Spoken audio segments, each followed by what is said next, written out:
If we don't have firm evidence for the biblical patriarchs, or for Israelites in Egypt, or for an Exodus, or for a conquest under Joshua, what are we left with? Some say nothing at all. That's the position of the biblical minimalists. Israel Finkelstein has long argued the theory of indigenous origins for the Israelites. In other words, that they evolved directly from the Canaanites. Archaeologist William Deaver has agreed with Finkelstein on indigenous origins, but differs on the notion that the Israelites were simply pastoral nomads settling down. He sees them as a mix of pastoral nomads, farmers from elsewhere in Canaan, refugees from decaying urban Canaanite city-states, and possibly some newcomers from Egypt, bringing with them the story of the Exodus. All of this still leaves us with a good deal of skepticism regarding details of the biblical account. Others point to circumstantial evidence, including specific details of the biblical text that are broadly congruent with what we know about the archaeology of the ancient Near East. But is circumstantial evidence admissible in court? Answer: it most certainly is. Still, establishing anything on such a basis is no easy task. And as I once pointed out in the Boscombe Valley Mystery, circumstantial evidence is a very tricky thing. It may seem to point very straight to one thing, but if you shift your point of view a little, you may find it pointing in an equally uncompromising manner to something entirely different. We still have to figure out when the people known as Israel became visible in the archaeological record. Archaeology does attest that around 1200 BCE, various cities in ancient Canaan were demolished. As late Bronze Age culture collapsed, culturally inferior settlements arose in place of the earlier ones. That's just what we would expect to find if semi-nomadic tribes were in the process of settling down. And it seems rather consistent with the biblical conquest narrative and the subsequent period of the Israelite judges. While the Baltimore school preferred to date the conquest to around 1200, traditionalists such as John Bimson and David Livingston have argued that by this time, Israelites had already been in the land for some 2 centuries. They nonetheless describe these new settlements as Israelite and argue that the Israelites were very much involved in the changes taking place in those days. The biblical chronology actually allots some 410 years to the period of the Judges, which takes us all the way down to the dawn of the Israelite monarchy, around 1000 BCE. Bimson and Livingston are still left with the task of explaining why evidence of destruction would be found precisely in the middle of this 4-century time frame. As usual, the more questions we try to resolve, the more we raise. That said, let's have a look at some of the archaeological finds of the late Bronze and early Iron Ages. It's long been asserted that 4-room houses dating from this period are markers of the presence of Israelites. The same has been said of the many collared rim storage jars unearthed in multiple excavations of the region. Finkelstein, however, declares that these are not Israelite markers at all, but simply evolved for environmental and economic reasons. Professor Amichai Mazar has taken a much more traditional view of the evidence, on the one hand agreeing that collared rim jars and 4-room houses are not necessarily ethnic markers of Israelites, yet pointing to an entirely new Iron Age I settlement pattern, with hundreds of small sites found in Upper and Lower Galilee, in Judea and Samaria, in the northern Negev desert, and in central and northern Transjordan. He argues that the overall pattern of material culture of these sites, the unconsidered trifles beyond just pottery forms, reveal a population that differed significantly from the lowland Canaanite and Philistine cultures and from the material culture found in the Jezreel Valley. He concluded that the nature of the hill country society of the early Iron Age matches the description of the Israelites found in the book of Judges. We're talking about a non-urban, sedentary population, small communities of farmers and sheep herders without a central political authority, but probably with major religious centers, like the one at Shiloh. At this ancient site, excavations revealed a major occupied city dating to the 12th century or 1100s BCE. Finkelstein himself noted that Shiloh was destroyed not long afterwards, probably by the Philistines. That's actually consistent with the biblical account that relates how the Ark of the Covenant was captured in the days when Eli was a judge in Israel.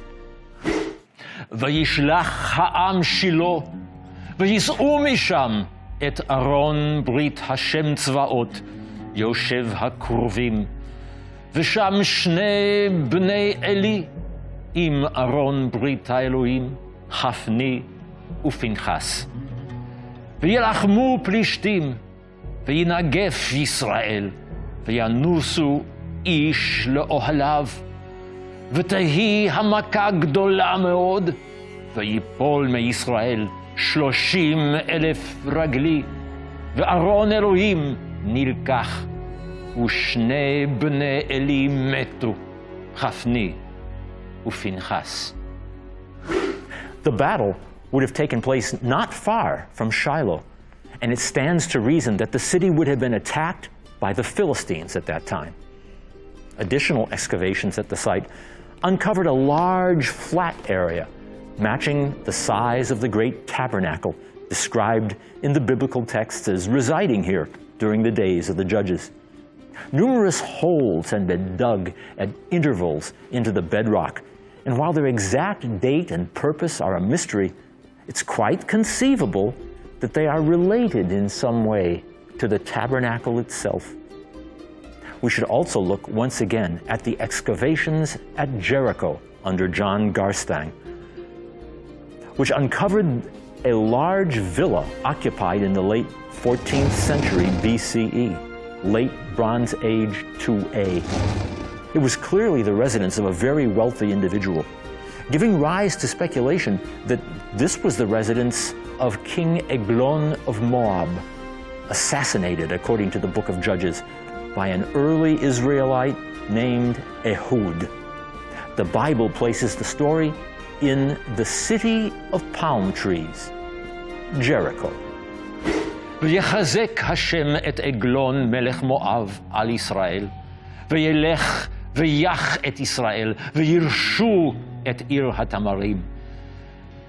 ויזעקו בני ישראל אל השם, ויקם השם להם מושיע את אהוד בן גרה, בן הימיני, וישלח אהוד את יד שמאלו, ויקח את החרב מעל ירך ימינו, ויתקעיה בבטנו.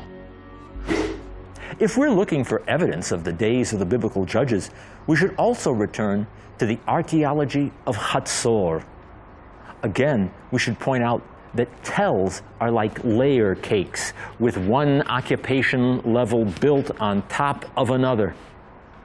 Yigael Yadin and Amnon ben Tor suggested that the fiery destruction layer dating to around 1200 BCE coincides well with Joshua's conquest, according to the chronology put forth by the Baltimore School. But there is at the site an earlier layer in stratum 3, dating to the late 15th century BCE and resulting from violent conflagration. If this were to be seen as evidence of Joshua's conquests, the minimalists notwithstanding, then what do we make of the later destruction layer? Well, in fact, the biblical account records that following Joshua's conquest, the city was re-inhabited by Canaanites, who again challenged Israel during the days of the judges. King Yabin of Hatzor dispatched his general Sisra to do battle with the Israelites. ויוסיפו בני ישראל לעשות הרע בעיני השם, ואהוד מת, וימכרם השם ביד יבין מלך כנען, אשר מלך בחצור, ושר צבאו סיסרא. But the Canaanites were routed at Mount Tabor by an Israelite general named Barak, under the illustrious female judge Deborah. Hatzor was again destroyed, its idols decapitated. Among the Canaanite remains unearthed at Hatzor, dating to the 14th and 13th centuries BCE, we have a terracotta mask found in a rock-cut cistern, a statue of a seated male found in 2 pieces, which probably served as the temple's cult statue, a bronze statuette of a bull uncovered in the Holy of Holies of the Canaanite temple, and a sphinx-like statue of a lion, its face and paws cut off, perhaps by Israelite invaders, whose view of paganism was, to say the least, negative. We have the remains, but can we be sure of the cause? As I once observed in The Adventure of the Cardboard Box, the case is one where we have been compelled to reason backward from effects to causes. One thing clear from the archaeology is that the subsequent city was much less grand than its predecessor, exactly what we would expect had it been resettled by the conquering Israelites. Of course, there's no hard proof that this theory is correct. The evidence is circumstantial. But, as we've noted at the outset, circumstantial evidence counts. But it can also be misleading. Then, there's the northern Galilean site of Tel Dan, which deserves a little backstory. Famed 19th century American archaeologist Edward Robinson, a fervent Christian, set off to Cairo in 1838 and on to the Holy Land. My goal was straightforward enough: to prove the Bible true. Many locations were by now lost, but it dawned on me that their names might have been preserved in Arabic during the long centuries of Ottoman rule. Utilizing my own linguistic skills, I relied on clues provided from the Bedouin. One such place name seemed significant to me: Tel el-Qadi, meaning Mount of the Judge. Might this be the site of biblical Dan? Remarkably, I was proved right. After a 2-month journey, I produced a book, Biblical Researches in Palestine, Mount Sinai, in Arabia, and Petraea. Robinson's book became a classic and an important reference work down to the present day, placing biblical names on the map for the first time. Dan was later excavated by famed Israeli archaeologist Avraham Biran, becoming one of the most important sites in all of biblical archaeology. Here we have evidence of a late Bronze II city destroyed but rebuilt in the 12th century BCE. According to the biblical chronology, it was in the 12th century, after the destruction of Hatzor by Barak, but prior to the Philistines capturing the ark near Shiloh, that the Israelite tribe of Dan, in search of a place to call home, settled on this location, originally known as Laish. They attacked and destroyed the city, rebuilding it as Dan. Additional archaeological evidence surfaced in the form of the pottery of the rebuilt city, which was from a different part of the land than that of the original inhabitants. Specifically, we're talking about collared-rim jars, identified by Biran as typical of the Israelites. It's a classic case of reasoning backward. In a study in Scarlet, I observed that in solving a problem of this sort, the grand thing is to be able to reason backward. And that is a very useful accomplishment and a very easy one. But people do not practice it much. There are 50 who can reason synthetically, for one who can reason analytically. This power is what I mean when I talk of reasoning backward. But again, bear in mind the controversy regarding this form of pottery, which may not be an ethnic marker of Israelites at all. As I once said to Watson, there is nothing more deceptive than an obvious fact. Bottom line, don't accept anything as a foregone conclusion without critical analysis. Next, we should consider the excavations at biblical Shechem, a site well to the north of Jerusalem, in today's West Bank city of Nablus. Here we have evidence of fiery destruction, also dating to the 12th century BCE, the days of the judges. The biblical narrative relates the story of a judge named Abimelech, or Avimelech, who sought to rule as king only to incite a rebellion by the people of Shechem. Abimelech, burned the city in retaliation. ואבימלך והראשים אשר עמו פשטו, ויעמדו פתח שער העיר, ואבימלך נלחם בעיר כל היום ההוא, וילכוד את העיר, ואת העם אשר בה הרג, ויתוץ את העיר, ויזרעה המלח, וישמעו כל בעלי מגדל שכם, ויבואו אל צריח בית אל ברית. That could well explain what the excavators, including G.E. Wright, found at the site, including a gate on the city's east side, along with a large fortress temple, the Temple of Baal Berit. If there is indeed history behind the biblical account, we would imagine that the Israelites continued to live as semi-nomads in tents for a very long time after their arrival in the land of Canaan. They could have been expected to adopt the material culture, such as pottery, of the local Canaanites, which could explain why they don't appear in the archaeological record prior to the late 1200s BCE. That's when settlements in the Galilee and the highlands start to appear, bearing features associated with the Israelites, such as 4-room pillared houses, collared-rim storage jars, and the absence of pig bones. But again, such ethnic markers don't go unchallenged by prominent archaeologists, and we dare not accept them without a critical eye.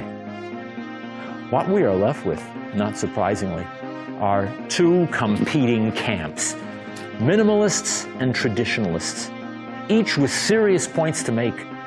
Throw into the mix the inevitable bias and cultural baggage with which each investigator is inevitably saddled, and the debate becomes very volatile indeed. Will a new generation of archaeologists, spade in hand, someday discover once and for all what really went down so long ago.